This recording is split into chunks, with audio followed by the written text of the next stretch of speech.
Thank you, Abe. Thanks to the African Department for having me here with you today to commemorate this celebratory occasion together.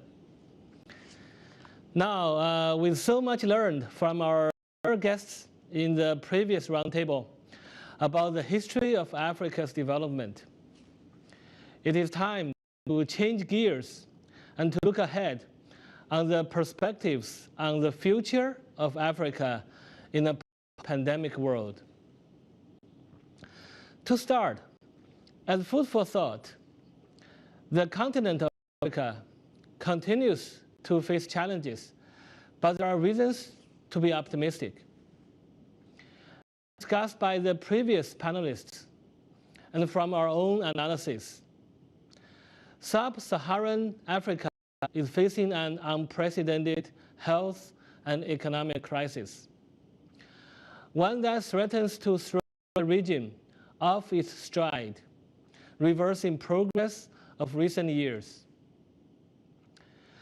Lives remains the first priority, which requires access to affordable vaccines and added spending to strengthen local health systems.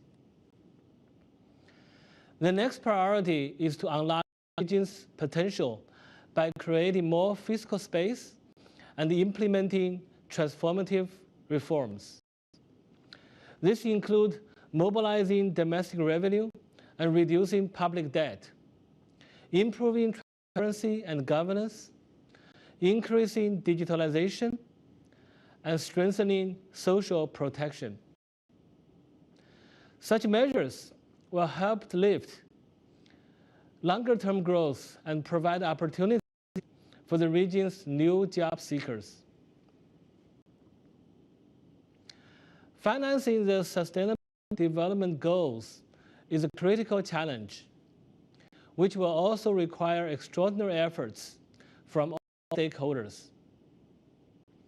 IMF work on the post-pandemic assessment of sustainable development estimates that for all low-income countries, on average, the public and private sectors will together have to spend some 14% of GDP additionally every year between now and 2030 to meet the SDGs in 5 sectors considered by the study.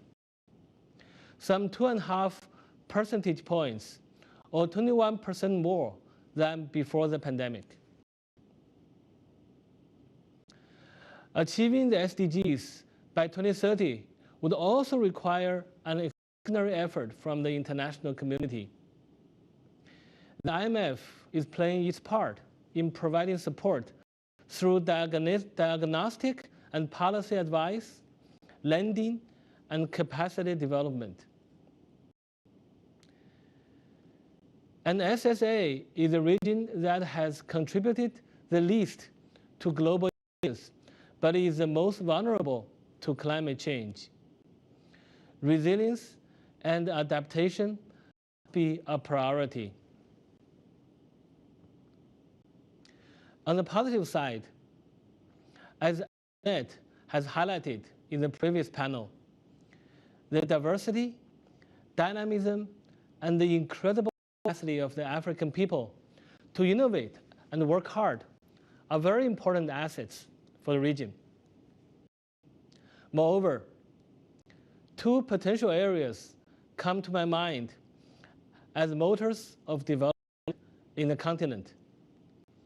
The first is the demographic dividend. With the working age population of Sub-Saharan Africa expected to increase by 1.2 billion in 50 years, dwarfing the changes in all other regions. The second is digitalization of the economies that has already started in the region and could reap huge benefits. Our research shows that digital connectivity can create higher jobs, shift the composition of employment from manufacturing to the service sector with more hiring for women, and improve financial access. So, to debate these issues and many other cross-cutting themes that will shape the future of the continent of Africa, including gender equality, political perspectives, social achievements, and governance, we have an exceptional set of panelists today. In an alphabetical order, I would like to take the time to introduce our panelists. Professor Deborah Broughtigam, who is an American political scientist, currently the Bernard Schwartz Professor of Political Economy at Johns Hopkins University, and the director of the China-Africa Research Initiative at the Paul Neitz School of Advanced International Studies. Professor Broughtigam studies international development policies and foreign aid, focusing on Chinese projects in Africa. Minister Vera Davis de Souza, who is an Angolan politician and Minister of Finance of her country since 2019.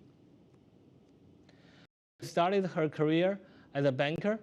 She became the head of Angola's Capital Markets Commission in 2016. Minister Davis de Souza served as Angola's Secretary of State for Finance and Treasury before being appointed by President João Lourenço as the first woman Minister of Finance of Angola. Professor Yao Liako, a Ghanaian national, is a professor of economics at New York University and the director of NYU Africa House and other research centers. He is also the chair of the Econometric Society Africa Regional Standing Committee and has served as a consultant to many international organizations, including the African Development Bank, the World Bank, and the United Nations. Mr. Charles Robertson, a British national, is the chief economist at Renaissance Capital and head of the firm's macro strategy unit. Mr. Robertson is a leading emerging and frontier market specialist, writing often on Africa. He is the first author of The Fastest Billion, the story behind Africa's economic revolution, published in October 2012. And now, let me turn to some questions. Dear panelists, Madam Minister, thank you so much again for contributing to this discussion. Perhaps we could start with some opening remarks from each one of you on your views about the future economic and development perspectives for Africa. Where would you see Africa in 5, 10, and 30 years from now?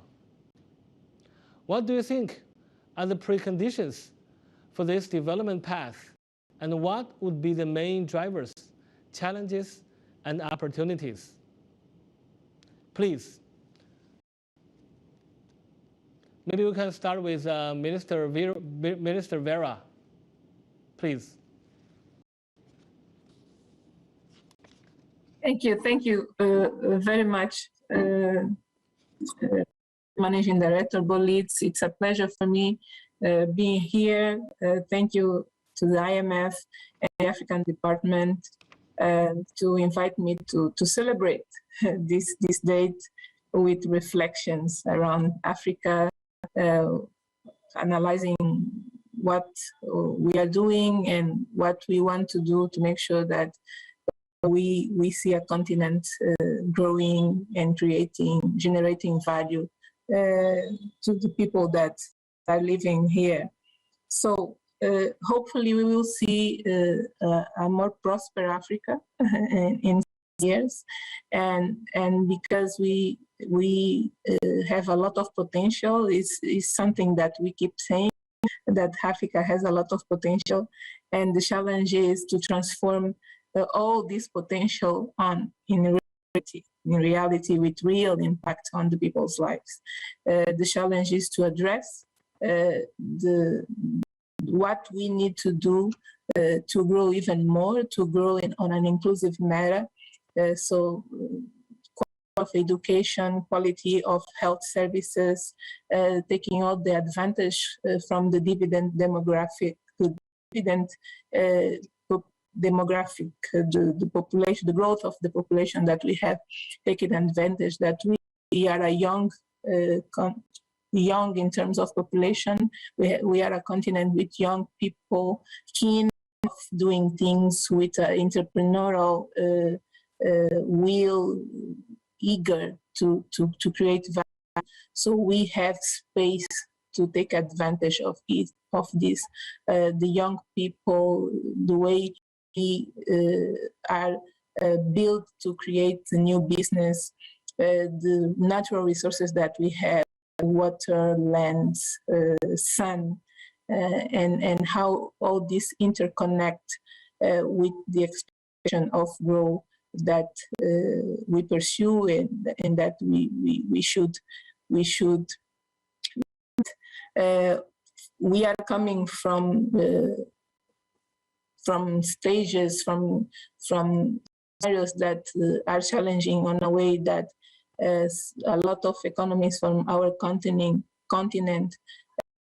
have high levels of debt stock. So it's something that we need to address, reduce debt. What we need to address is also to see ways to diversify the economies, to be less dependent of only one product. We should not be afraid of being more integrated, taking advantage of working together, of interconnecting our markets with transport infrastructures, with communication systems, and taking advantage of the different advantage that the countries of the continent and growth together. Not be afraid of doing this together. So it's something we should do, working together in an integrated way. So potential challenges, because the place that we are coming are difficult because of the debt, because of the know-how, the lack of know-how, but we can do a lot if we do together within Africa, and of course with the support coming from the partners all over the world. Thank you. Thank you, Minister Vera. I think you have touched on many important opportunities and also challenges in Africa. Now let me turn to Deborah. What are your views, please?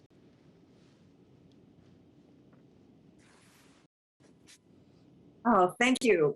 And congratulations to the IMF on its anniversary. I'm going to speak about Chinese engagement in Africa. 60 years ago, China was barely present in Africa, and that's changed.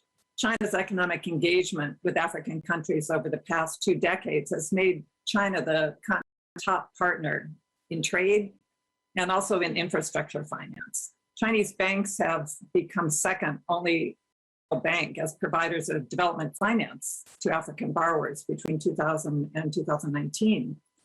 And I'd like to make 3 points. So the first is about Chinese debt relief, and the second is about a shift that I see in the future to the private sector. And the third is about African agency. So Chinese lending is about 13% of public and publicly guaranteed in Africa as a whole, but about 22% in the lower income countries. And that's a lot. So regarding debt relief, it's a key element to fight the impact of the pandemic and the end of the commodity super cycle. The Chinese government, banks, and firms are still on a learning curve in China's outward globalization. China's global policies were launched only about 21 years ago. And Chinese commercial banks made their first loans in Africa just 15 years ago. It's a big area of learning in Beijing right now. As a former Minister of Commerce official in China said, China is crossing the ocean by feeling the stones. So Who's going to get debt relief? How is it going to be done? And when? It's complicated. Over 30 Chinese banks and corporations have lent money to African sovereigns. We're unlikely, I think, to see significant haircuts for Chinese banks, at least not in the near term. The Paris Club, after all, relied on NPV neutral debt rescheduling from 1953 till 1988, when it finally accepted that debt crisis would not be solved without debt reductions. Since half of all Chinese lending in Africa since 2010 has been by commercial banks and not China's official bilateral creditor, China Exim Bank, it's likely that China's government will have to come up with a menu of solutions, such as Brady-style bonds and debt swaps. It won't be one size fits all. The second is that I'm anticipating a shift to the private sector in Chinese Africa engagement. Just 2 weeks ago, we saw the Forum on China-Africa Cooperation, or the FOCAC, in Dakar, and they made it clear at this meeting that for the moment, and perhaps for quite some time, lending from China's policy banks to African firms will drop. And the focus will shift to Chinese firms. This brings it with it opportunities, for example, public-private firms, but also risks, as neither Chinese firms nor African partners have much experience in these modalities. But in finance and the shift to Chinese firms and away from the policy banks is a fluctuation, not something that's going to happen forever. It reflects African absorptive capacity and debt sustainability, as well as pandemic pressures. It's not all from the time. Chinese planners don't just have a 5-year or a 15 or a 30-year perspective. It's at least 50 years. Finally, African agency. Research shows that the pattern of Chinese engagement and its impact depends on the partner country. Water, after all, takes the shape of its container. If I may use Angola as an example, Chinese banks have provided some 43 billion since 2002, much of it oil secured, and over half of it already repaid. Angola has used its oil and that arrangement and made very good use of that money, which financed 266 projects, the economic infrastructure, 48 water projects, 32 power projects, 68 transport projects. And this contrasts the experience of many other countries, for example, the DRC, which negotiated the opportunity to use its copper in a similar way, but did not manage the engagement yet. Back to you. Thank you. Thank you, Deborah. Very interesting observations and research on a very important part of Africa's development, which is the Chinese engagement. Let's maybe now to turn to Yao. What are your views, please? Okay, so first of all, congratulations to the IMF. I grew up always hearing about the IMF. Governments would fall because they devalued in the 70s.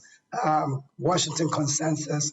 Soldiers will come in if they hate it. Soldiers will come in if they like it. So it's just great. You've been around all this time. Congratulations to all of you. So God bless you all. IMF. I'm speaking from Kumo, which is a small town in Ghana.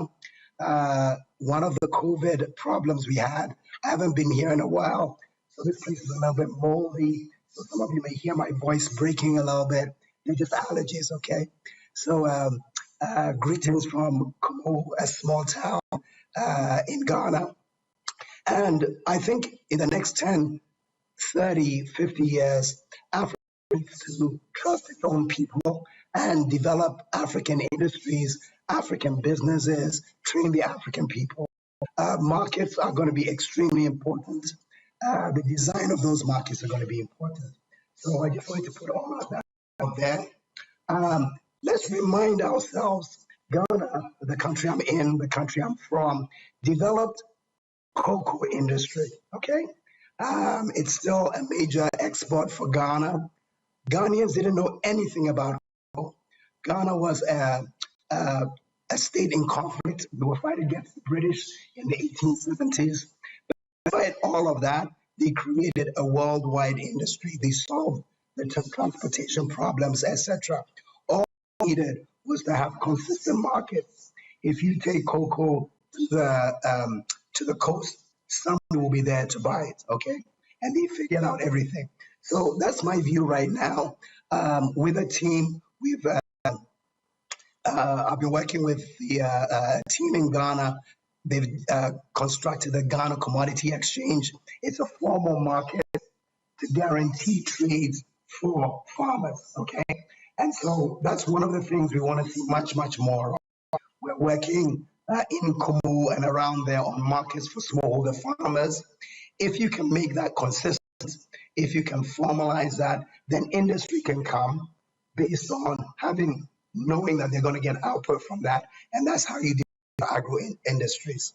If you have fluctuations, farmers don't know whether to produce because they don't know whether they'll get sales. Farms don't know whether to locate there because they can't be assured of the agro materials, okay? So just wanted to put it out. I know that in many parts of Africa, there's conflict. I was part of a debate with the World Food Program, another great organization doing wonderful work. And as we are trying to solve the food areas, many parts of West Africa, why don't we try and use Africans themselves to solve that problem? So now that we have a commodity exchange in Ghana, now that we are organizing all of the farmers in Ghana, why don't we use that activity to solve the problems in Mali, northern parts of the Sahel? That way you get out of it, okay? So that's my view. I think we can do it, but what it's going to take is that we have a whole lot more in Africans. I was reading a book by P.T. Bauer. This was around 1954. He was part of the debates with Keynes and others, which led to the establishment of the IMF in the 40s. And it's just amazing how impressed he was with African traders. He was talking about traders based in Nigeria, coming all the way to Burkina Faso, trading goods back and forth, dealing with Europeans on the coast. So if we trust the Africans, we'll get a lot more from that. But we need structured markets. Here in Kumu, we're dealing with land markets. There's a lot of land here. It's 2% of the land mass of Ghana is this area that I'm in. How do you free it from litigation and start to have sales around the land, okay? Build things around it. So I just wanted to put that out there. We have the youth dividend. It's a very young population. I'm in Kumu here, and I'm seeing the other side of it. Literally every few hours, somebody will come in here. I'm from this area, and show me their CV. The mother will come with their kid. Everybody's looking for a job, okay? And no jobs around. And so let's keep that in mind as we are moving forward. And then finally, the theme is to train people, human capital. And here is something for Deborah. When the Chinese to build, let them train the Africans so that when they leave, the Africans can run the big machinery. Okay? And so all of these things are going to be very important. So let me end it there, and over to you. Thank you. Thank you, Yao. I think you touched on a very important also aspect of African development, which is development of markets, very important. And finally, let me turn to Charlie. What are your views, please? Hi, I just had temporary technical problems, but hopefully you can hear me well now. Yeah. What I'd like to see is a continent that doesn't need the IMF in the next 10 to 20 years. And I think part of the problem the IMF has had as an institution is that people don't like relying on somebody else for support. And they don't particularly like relying on my clients who are the sector, bringing in Eurobond flows or so on as well. And yet the IMF has got a very good track record. I've been looking back at the 1980s when people in Mauritius were saying that Mauritius was just a colony of the IMF. And yet it then had 5 years of uninterrupted growth after the 1980s and the longest period of growth, in fact, any country ever achieved. But I think what's interesting about that success in Mauritius is that a lot of it was homegrown. It came about after the country began the demographic transition, after the average age started to get older, not when it stayed young. And this issue about to develop your own story from your own resources comes about when you can do that. The reason Bangladesh is so successful now, without any recourse to Eurobond issuance, to debt, for example, is because it had a demographic transition that started many years ago. And I think what's interesting then about this shift in IMF thinking over the last 10, 20 years is that there is a recognition issues of the Sustainable Development Goals actually really make a difference for long-term growth. The previous panel, Ngozi was talking about the cuts in the 1980s, which hit health and education. And that did cause problems. If you don't have a literate population, you will not industrialize. There's only countries now that have less than 40% adult literacy. And there are places like Somalia, Sudan, Chad, Guinea, Mali, Niger. Fair few of them have had coups this year. That's not a coincidence. You know, a lot of the instability, the security problems come about from just a lack of focus on basic education. That really matters. But there's also this issue of health matters. I was shocked to discover at the end of November when I ran the numbers that there's something that's more than three times more likely to kill you than COVID if you catch it. And that's being an African child. The mortality rate in the continent is 7%. Compare that to the WHO figures for COVID, the 5 million out of 260 million people, which is about 2%. And if you have a high infant mortality rate, then you have a high fertility rate. If you have a high fertility rate, you remain a young country with very few domestic savings. And that leaves you reliant then on clients, the ones who are issuing Eurobonds, or the Chinese, who did their demographic transition 40 years ago, or you rely on the IMF. So I think this new IMF World Bank focus on basics of education and trying to promote change there, if coupled with good policy from governments, could help accelerate a change. What we know already from the data that's already there is that Morocco is going to do very well in the next 20 years, 30 years. They already have low fertility, they have high domestic savings, they're in a good place. And there are going to be more and more countries that follow that. But some need to do quite a lot more before they can join that positive trajectory that Mauritius has already led, Cape Verde has led, Seychelles has led, Morocco is doing now, and that I'd like to see in many more countries too. I'll stop there. Thank you, Charlie. I think our four panelists have all touched on some very important aspects of Africa's future. Let me now turn to some of the challenges that Africa is facing. One challenge, of course, is debt sustainability.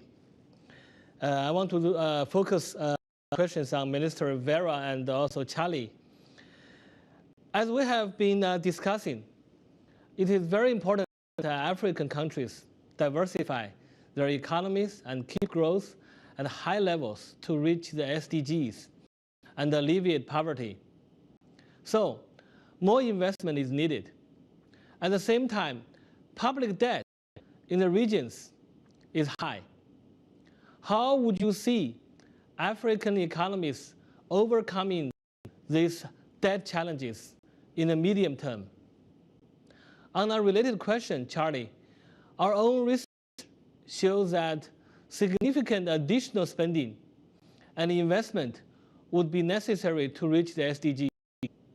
How would you see the perspectives for private investment covering those financing needs in the region in the next decade? What should the African economies do to attract more private investment? At the same time, they reduce their public debt levels. So let me start with Minister Vera, please. Very good question. How to do more with fiscal space for doing so? I think we need to be wise, choosing how to spend our money. We need to identify the projects that are good triggers for growth, and with that, we will see more happening regarding creating jobs, regarding those companies paying taxes, and with that we progressively reduce the financial gaps of the economy.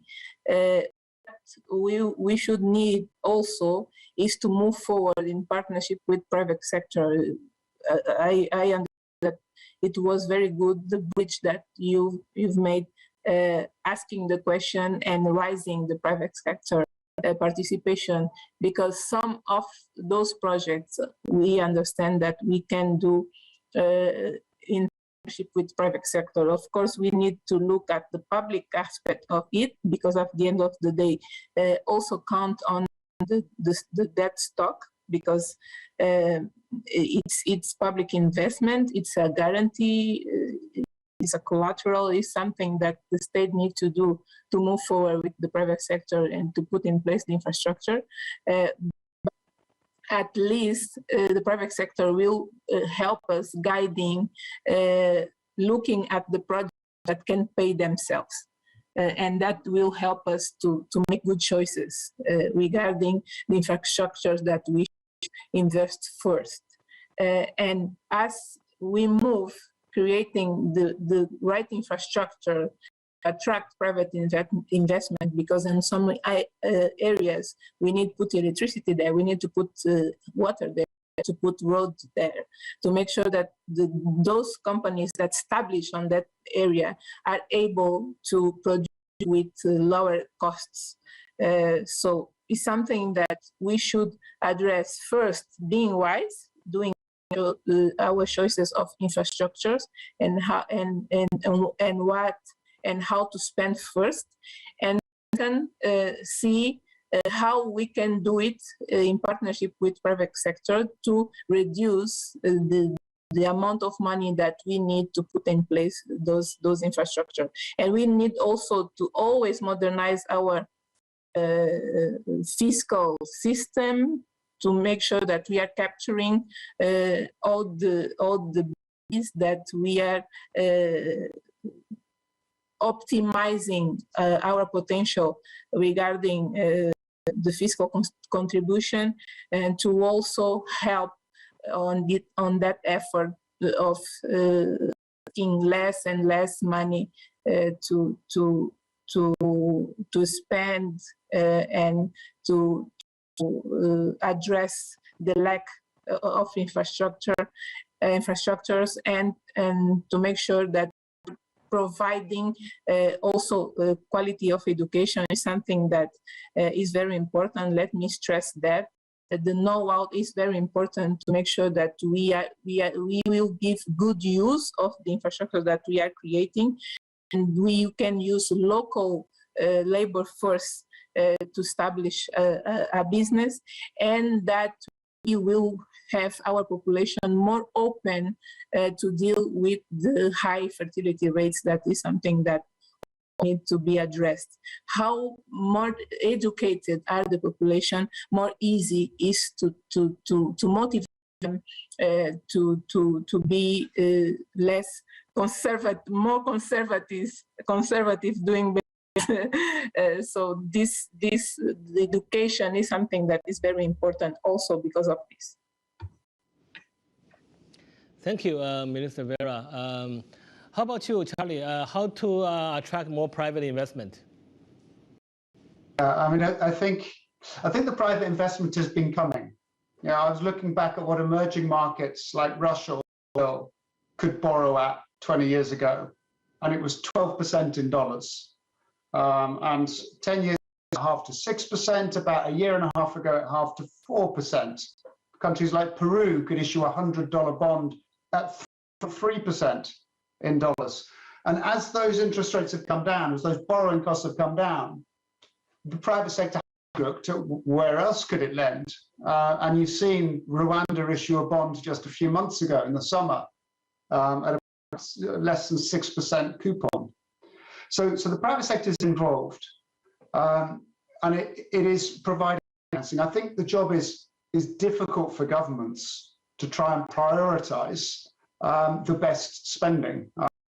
For something like under 5 mortality, there's a massive divergence between countries at the same level achieving very different numbers on child mortality. So it's not that expensive to get it down. And we can see that in cross-country comparisons. The adult education story, you know, Cuba, Castro sent out children, literally children, out to the villages to teach old infants how to read and write in the early 1960s. So that again, it doesn't need to be high cost, but it does very focused thinking. And perhaps, you know, with infrastructure, governments just have to be careful to make sure it's as profitable as possible. And to follow the lesson of, say, Korea in the 1960s, which prioritized industry, getting electricity before rural areas, because industry pay for itself. Rural areas wouldn't. And that, so there's issues that you've got very constrained financing. Where do you bring the money in? I was reading back on Adam Smith. What was he saying in the 1750s? He's the father of economics, and he's saying it should be left entirely to the private sector to do infrastructure. You know, we'll find the profitable infrastructure to do. Now, that doesn't help you get the quickest growth. If China can come in and build a whole load of good infrastructure quickly, cheaply, great, do it. So, you know, it's very supportive. The EU might be helping on that side as well, most recently. But the private sector is doing its bit. You most reassure the private sector. Every time it's worked with the IMF, my clients will always lend to a country more cheaply if there's an IMF program there. So you guys are heavily involved in very important stuff. Thank you, Charlie. We will do our best.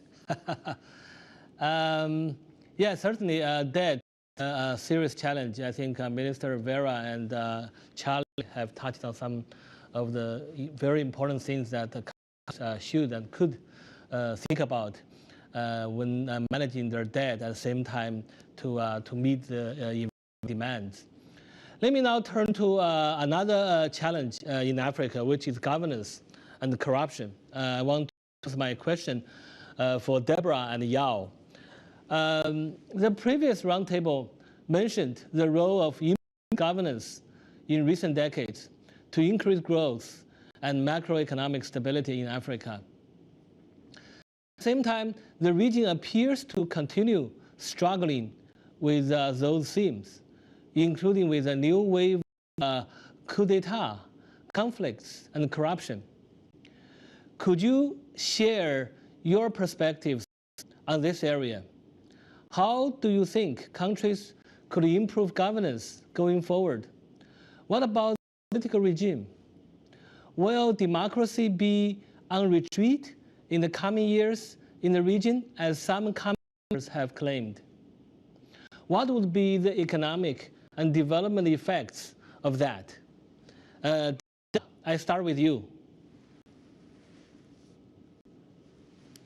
I see. So I'm the political scientist, or so I have to answer the difficult questions about Africa's governance. I remember when I was at the World Bank in the 1990, there was a report published then called the Long-Term Perspective Study. And it said Africa's crisis is a crisis of governance. So that was the first time really that the international financial institutions had pointed to governance. And so that was quite a long time ago. So now here we are still looking at this and talking about it so openly these days. I think that it's really, I'd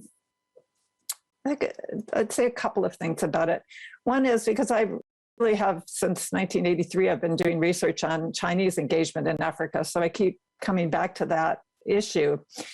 The Chinese perspective on it is that it's different from a lot of other who engage with African governments, and it's that they believe that they need to engage with the government that they find, and that they will work with that government with the modalities of how that government engages, rather than to stop and wait until that government improves, which is the perspective taken by some of Africa's other partners.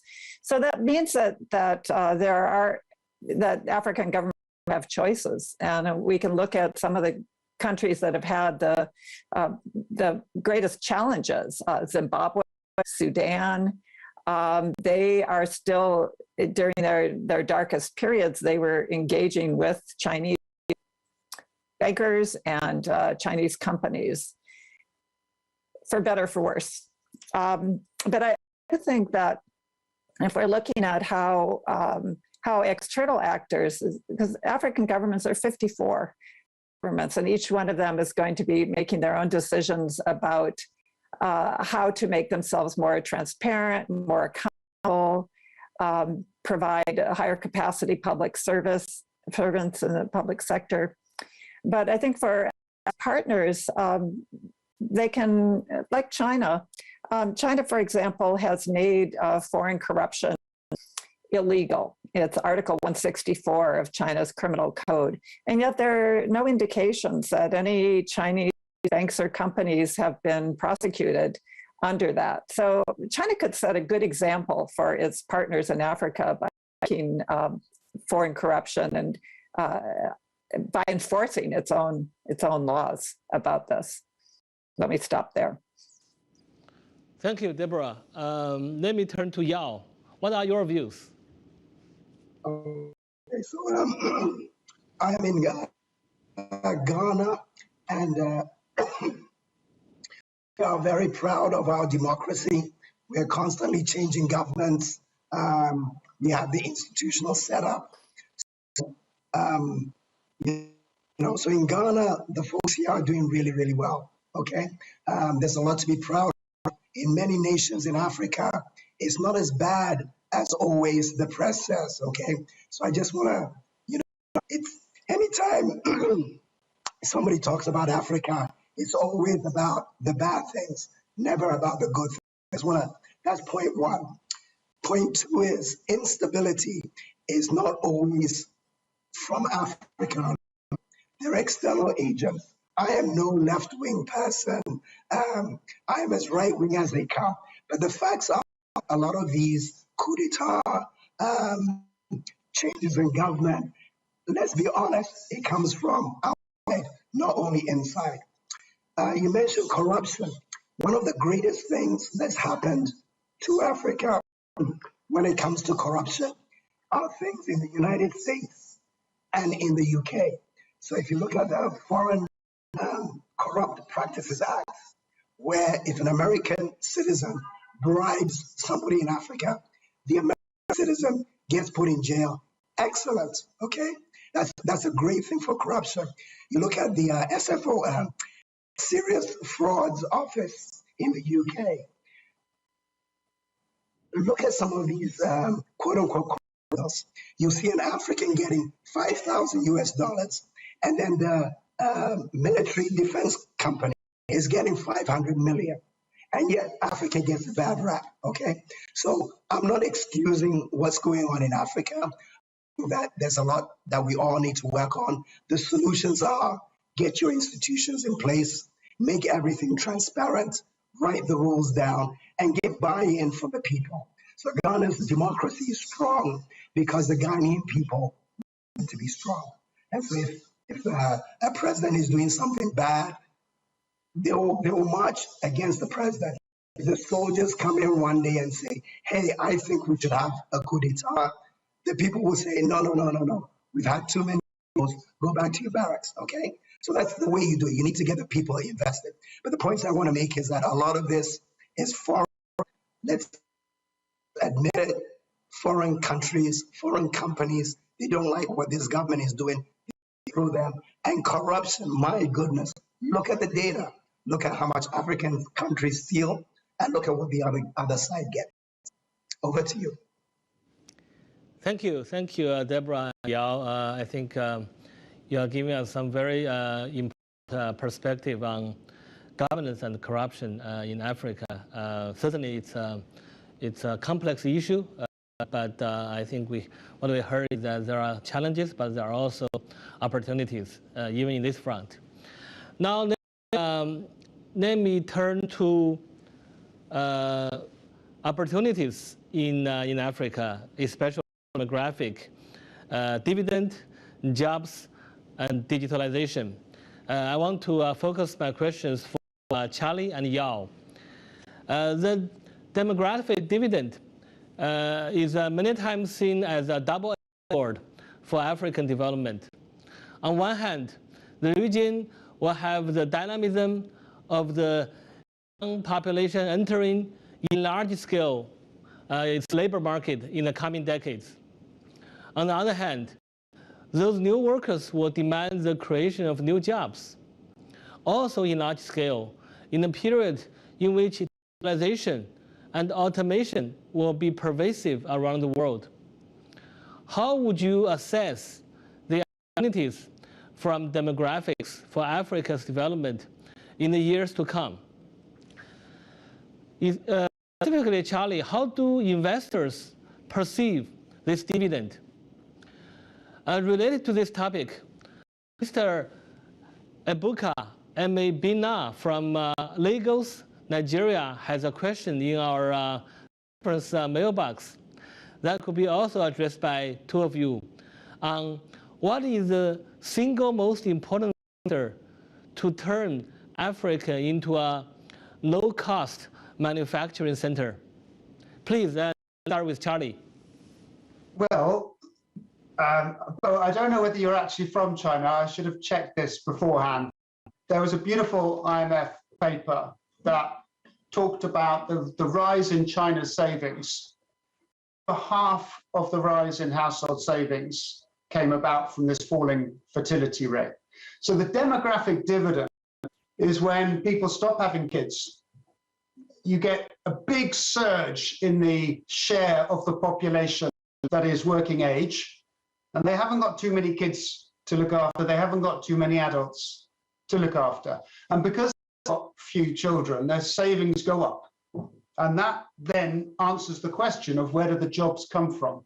You get this surging workforce, but you also have a surging savings rate that helps fund cheap investment for infrastructure, for companies to set up factories and build jobs, and it works very well. And in fact, we looked back at the data since 1960 and said, what's your per capita GDP growth when you do this? And it goes from about 1.5%. When a country's 50-50, kids and adults, like Nigeria today, your per capita GDP growth is 1.4%. It's not a demographic dividend then. It's just millions of people coming into the workforce who can't find jobs because there aren't enough savings to create the investment you need to grow the economy fast. You get unemployment rate of 30% plus. Very, very low income jobs if you can get a job at all. It's not a dividend. The dividend comes when you've got 2 or 3 adults per child, and your growth then is 3, 4, 5% a year. That's what Asia's been experiencing. It is coming to Africa. There is no doubt, because the fertility rates are coming down. They could come down faster, but they are coming down. So Morocco is already looking good on this. Egypt and Kenya and Ghana, perhaps Ethiopia, could all be there in 5 to 10 years as well. Having said all of that, so the development happens when you see this improvement. Having said all of that, my clients do get excited by the young population. They look at their own countries and say, who understands tech best? Is it me or is it my kids? Is it my kids? There's this sense that the tech revolution can be embraced much better by the young population across Africa. People who in Kenya or Nigeria can build an app, sell it to America via the internet, something that was impossible 10 years ago. So while I've got my long-term hat on in demographics, I do recognize that there's potentially huge advantage in having a very youthful set of thinkers who now have an opportunity to sell their services globally. And that, I think, is one of the most interesting changes of the 21st century. Thank you, Charlie. Very interesting observations. Importance of high savings and the ability to embrace technology. I think these are all very important to think about population dividend. Now let me turn to Yao. What are your views on this population and digitalization? Yeah, so I think it's a resource that we have to decide how we're going to use. There's a possibility to use it for great development, and there's a possibility it will be completely wasted. Okay, just to support a number of things that Charlie just said, he had mentioned Mauritius. Mauritius, their economic development was based on tourism. Tourism is an area that people understand is easy to get into, and so that's what they did. The World Bank has a project in West Africa, in Ghana. We're trying to get them even more excited about that. I don't know how it's going to go, but that could absorb the young people. Young people, not only do they know how to use technology, they love using technology. Okay, they love the app. So let's find the structures so that they can create businesses with that. We, the older people, need to create these structures for younger people so we can use their talents. I should remark the African Continental Free Trade Agreement could be something that could be extremely exciting if we create structures for young people to use the apps, technology, Zoom, somebody in Ghana trading with somebody in Burkina Faso, Niger, Mali, maybe just shipping commodities back and forth. So that's what I would say there. Maybe more directly targeted to Charlie, and this was part of the earlier question. In credit, getting loans will be a great thing, but sometimes if you look at the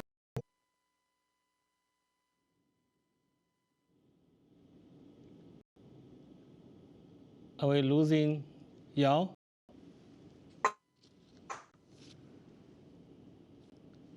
Yeah, I think we have lost signal, but we can come back after we... that comes, it's almost entirely goes straight to the government. So all these bonds that are issued, typically government bonds.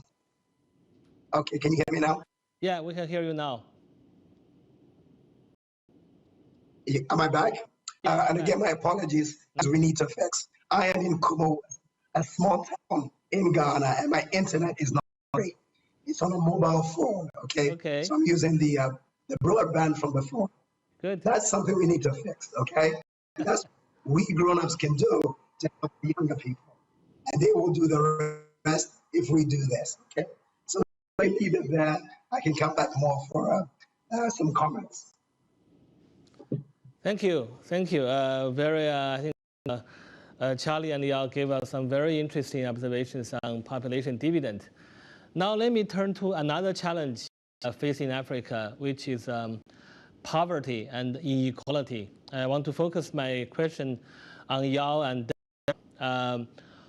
what would you expect in terms of policies to alleviate poverty and reduce income inequality in the continent going forward?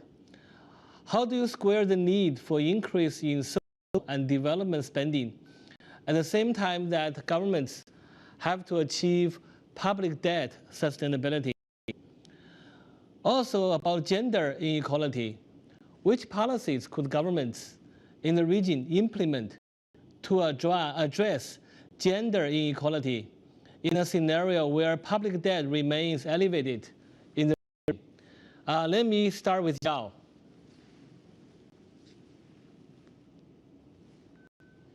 Great. So, my own take on all of this, maybe because I'm in a small town now, the most important are jobs, okay? The best way to deal with inequality is to give people jobs. People want jobs. So let's find a way to do that. I must warn that this is where sometimes it's a tricky thing. On the one hand, unsustainable debt is clearly a bad thing. But on the other hand, we can't just sit down and worship our debts and do absolutely nothing. You got to do something. You got to try some things. In the 60s, Ghana created the Akosombo Dam. Everybody was blaming Ghana, the debt will go high, etc. Ghana's electricity is almost entirely from that dam that was created in 1960, when everybody was saying, Ghana, be careful of public debt. Obviously, we should be careful of public debt, but just it needs to be balanced. Gender issues, same thing. Give people jobs and markets they will do now. The West African female trader is very, very strong. They just need markets. When we're doing cocoa, they were the first to come into it. The retail trades, they are great in it. And so again, if you want to deal with gender, let's find ways in which maybe Charlie and his investment people can bring some of the resources to the private sector, lower level private sector, so we can create jobs and businesses for women and for the youth. Thank you. Over to you. Very important jobs, of course. Very important for both poverty and inequality. Deborah, what are your views? Well, when Yao said jobs, that was what I had written down, jobs. I really think jobs and employment are really central to what we're talking about for poverty and inequality. I want to flag our research.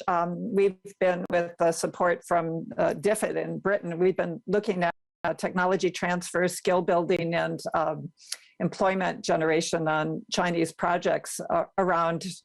And our research shows that about 80% of the people working on any given Chinese construction project are local. And in a Chinese factory, it's about 95% local employees. So in the construction projects, that's better to do that skill training. But it is because it's not a long-term job once the project's over. But manufacturing, these are jobs. It's a low level of skills, but it's really good entry. Charlie Mauritius as an interesting example. And I think Mauritius does point in its early history as it was taking off, points to a couple of things. One is that it created its own opportunities. Mauritians went out to Hong Kong, and they brought Chinese investors from Hong Kong back to Mauritius to invest there in manufacturing. They really was very actively. And you can see Rwanda doing this, Ethiopia doing this, bringing in the employers that are there to generate those manufacturing jobs and start to absorb that unemployment for both for local industrialization and for industrialization oriented toward the world. So I think the borrowing side of it, borrow for economic assets, for consumption, and think strategically, have an industrial policy. That's what Mauritius did. It worked really well for them. And I would encourage African countries to do that for themselves. Very important insight. But for capacity, not for consumption. Very good advice. And also, I think your research on Chinese engagement with Africa is very interesting as well. As a Chinese national, I personally would like to read more about your research and learn from it. Now, let me turn to another challenge. Of course, it's a global challenge, but also I think Africa is particularly vulnerable, which is climate change. I want to focus on my question for Minister Vera and Charles. How is your government and other African authorities preparing for climate change? That's a question for Minister Vera. What are the main policy and planning areas that are changing, and what support is needed from international partners? That are primarily for Minister Vera. Charlie, I want to ask, what about private investors? What is the role of ESG investments on these countries' adaptation to climate change? And also, what about fragile states? How do you see their economic prospects and the stability going forward? That's for both for Minister Vera and for Charlie. I'll start with Minister Vera, please.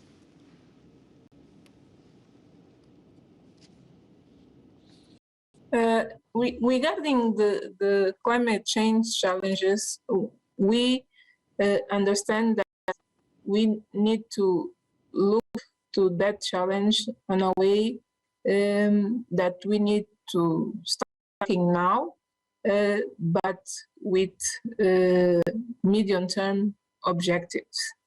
For example, regarding the electricity, we are looking for investing on clean sources of energy. Our focus is on hydropower, on solar power. So even public or private investment, our focus are mainly on those sources of energy. Decreasing as much as possible the electricity coming from thermoelectric centrals. So we still have some, but we are progressively decreasing. So we are doing massive investments on dams, and we are also doing public investment on solar energy in the south. And we are negotiating with oil company. So it looks like the oil companies are also reshaping their own strategy. We are negotiating with the oil company for them to do a private investment regarding a solar plant in our country to also increase our production with a clean of energy. So on that regard, I think we are doing a lot, and we also count that the money that are coming from the fossil fuels, because we still still highly dependent on oil, but we are doing our best for revenues coming from the fossil fuel serves to create value on the non-oil sector. For us to see more happening on sectors as agriculture, as fisheries, as tourism. So this rationality of funds is need to make sure that on the medium term we will see more happening on a sustainable way. Use less of fossil fuels, because even our reserves are decreasing. So for natural reasons and for also our need to be aligned to best practice to avoid harm even more the environment, we need to do that transition. We have also very interesting projects regarding the conservative environment of conservative biodiversity, especially regarding some areas where we have very specific species of plants, and we have very good projects related to that, and to have a lung to contribute to maintain a lung in our country, and with that to contribute to the environment as healthy as possible. So that's my first comment regarding the question that you've raised. Let me follow up, Minister Vera. Are you getting enough international support? What kind of support do you need from the international community? First of all, we need understanding that this is a process. We cannot wake up and cut all the investment on fossil fuel, because we needed to do the transition. So first of all, we need understanding regarding that transition. Second, we are more than open to set up together, to build up together projects regarding clean sources of energy. Attract private investment, as I mentioned, we are already doing so with the oil company regarding the electricity.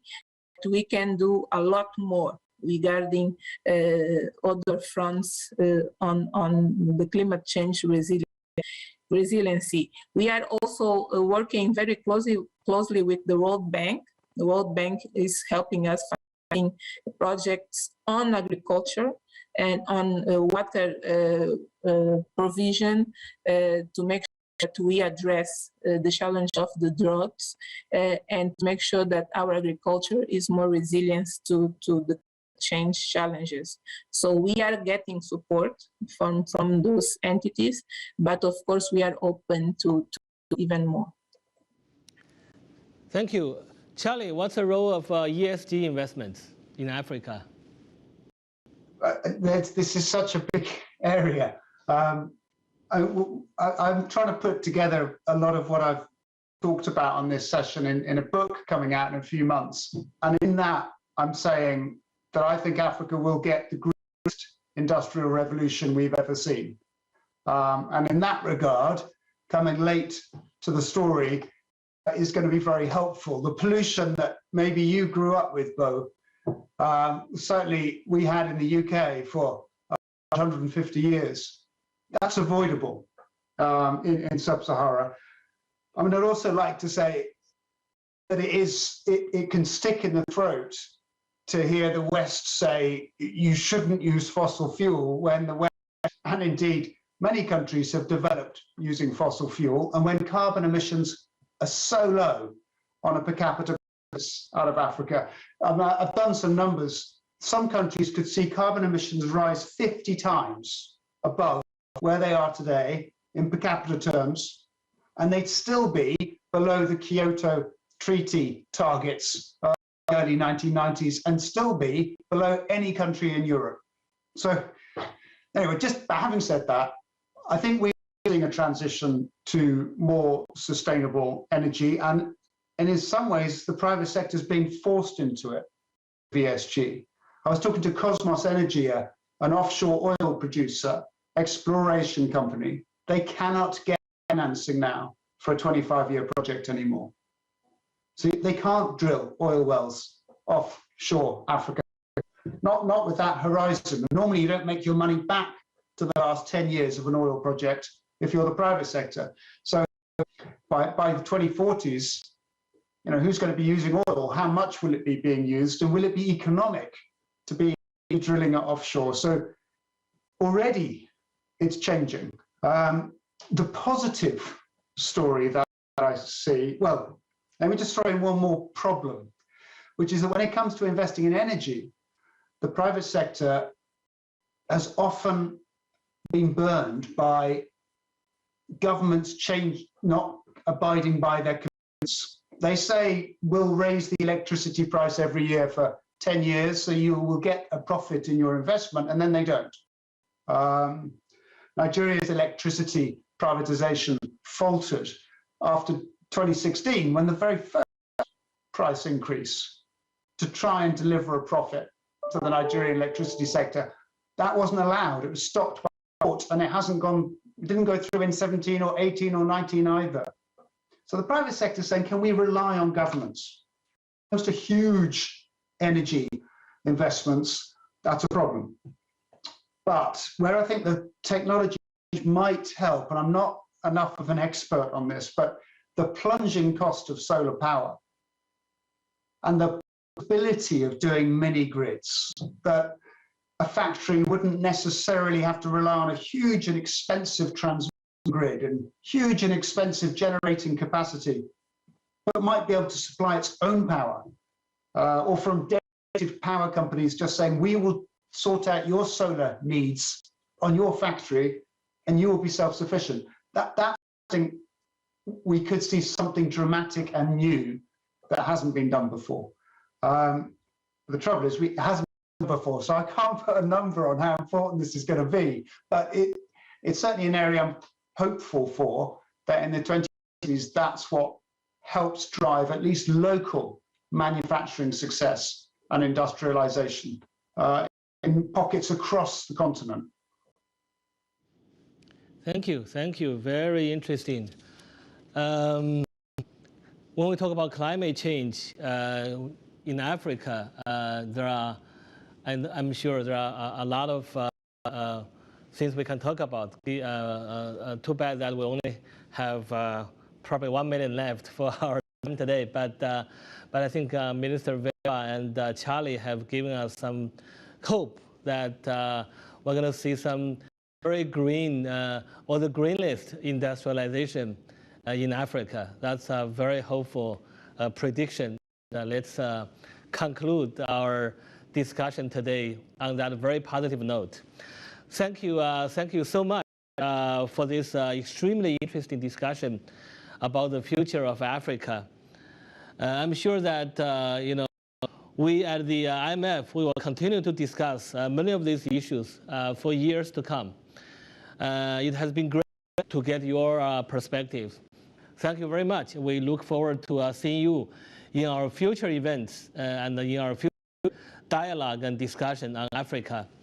Abe, thank you so much for the invitation to this conference. Now let me give the floor back to you. Thank you. Oh, thank you so much for making time to host this, and deep thanks to our panelists in this second session.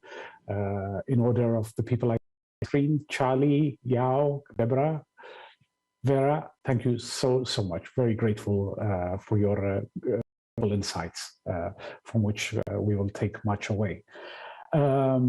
So with this, we're unfortunately coming to the end of our conference to mark the 60th anniversary celebrations of the establishment of the African Department of the IMF.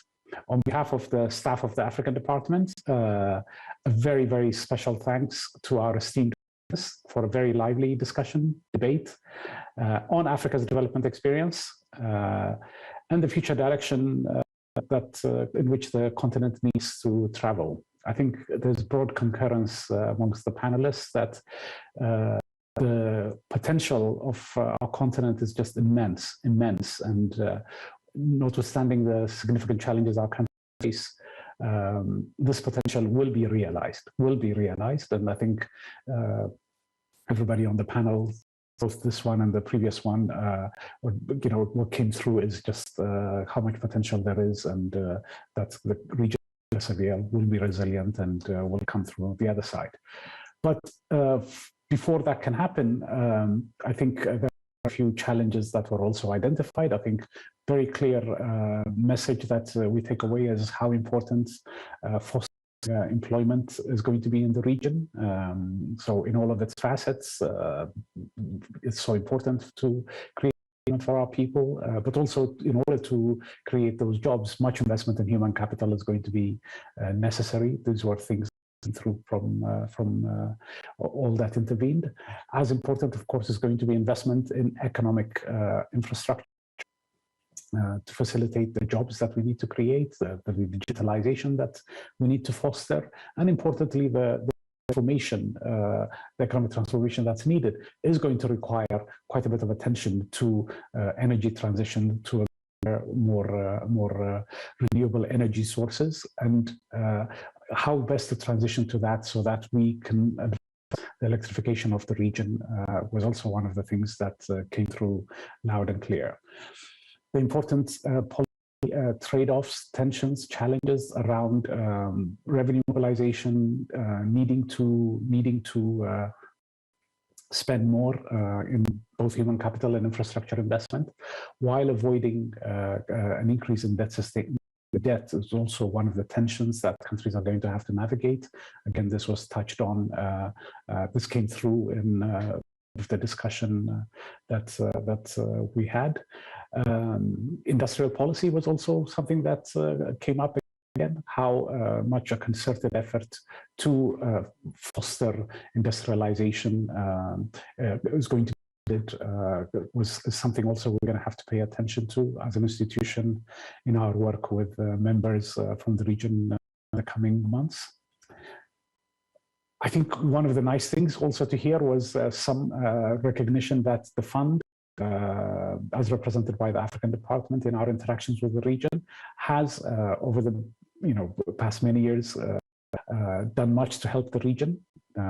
Of course, we also have much to learn and absolutely no scope to rest on our laurels, and the humility we need to display in engaging with our country authorities in terms of listening more. I think we've changed and we're a better institution in this regard, but we still have quite a bit to do, and we're very cognizant of that, to our utmost in the coming months and years to pay heed to this advice as we engage with our member countries and help our policymakers, our civil society representatives, and our people in the continent advance the much needed economic reforms in the coming months and years. I can assure that the IMF stands ready more than ever to support the region as humanly possible, and we will do so in the coming months and years. Let me stop here and wish you all good health in the coming weeks and months as we face the challenge of COVID and seek to advance Africa's bright future. Thank you so much. Thank you so much.